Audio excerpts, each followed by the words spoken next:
Now, you mentioned already the development of writing. Tell Yes. me a little bit about what it was originally for and then how that develops over the course of the book.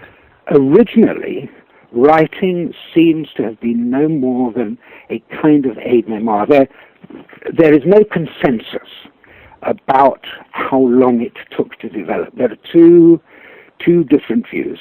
Everybody's pretty sure that it developed in this way. Once wealth started to build up, and you needed to keep a record of what you had. So, for example, a shepherd or rather a sheep rearer may have many, many animals, and particularly when he sells them or passes them on to somebody else in the course of the complicated life that stock animals lead, he needs to keep a record. So what they did, they took little balls of clay. Clay, of course, is ubiquitous from the silt in southern Mesopotamia.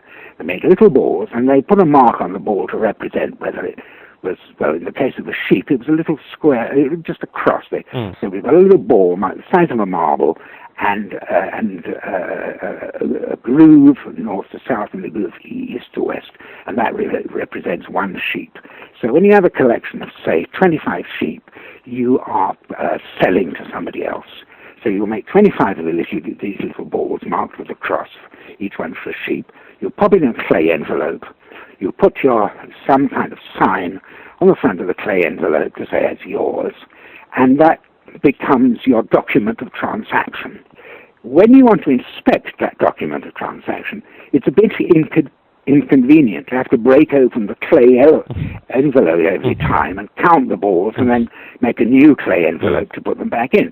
So somebody had the bright idea, tell you what, instead of breaking open the clay, we'll do the thing double. We'll have the clay balls inside, but on the front of the clay envelope, we'll make a mark around a circle with a cross in the middle of it, which each one represents one of those balls. So inside the envelope, there's 25 balls. On the front of the envelope, there are marks which look like circles with crosses inside, 25 of them, saying inside this envelope, there are 25 balls.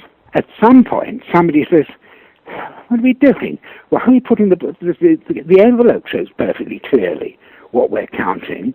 Why are we bothering to put these balls inside? So they forget about the actual physical marbles with the crosses on them, and they just start producing the clay envelope with marks with signs for 25 balls on. And that's the beginning. Those 25, that says 25 sheep. Now, writing 25 sheep is just about okay. Suppose you want to sell 150 sheep. You don't have to sit there for 10 hours marking balls with crosses in them on the front. So you need to contract that. So you need to find a way of reducing the number. So basically, that's how it starts. So it represents sheep, and then somebody has the even better idea. Okay, we can represent sheep, and now supposing we want to represent the number of sheep we've taken to the temple for sacrifice. We've just taken 30 sheep, sold them to the priest to be sacrificed over the next month. So they want to put a mark on the thing which says temple. So what do? They choose a sign which looks like the standard ground plan of a temple. And so it goes. So they've now got a way of writing 25 sheep temple. It doesn't say any more than that. There are symbols of 25 sheep and a symbol of a temple. But which temple? Well, let's say it's the temple of the goddess Inanna. So they think to themselves, well, how on earth can we put a mark which says the goddess Inanna? So, well, what does the goddesses make us think of? Star in the sky, perhaps. That's where the gods are, after all, up there. And the goddess Inanna is associated with the planet Venus, which they thought was a star. So we will make a little star-shaped sign which says god or goddess, and followed by what represents Inanna. Inanna was known all over. She's, by the way, the goddess who later became Ishtar, and then by Greek and Roman times became Astarte and Venus. She's the great goddess. Okay, so we got a star which says goddess.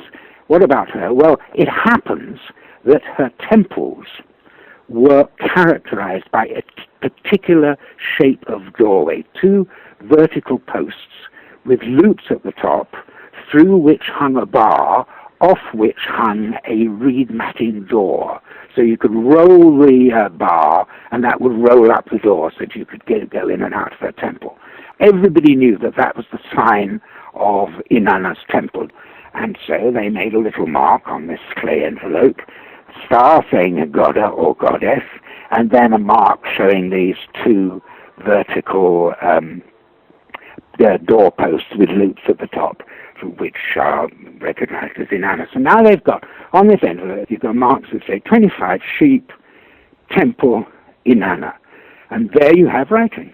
You have the very first aide-memoire, but it's no more than an aide-memoire. It's nothing to do with language at this stage. So it's quite a big step from that aide-memoire to the Epic of Gilgamesh. Well, it's about 1,000 years, yes.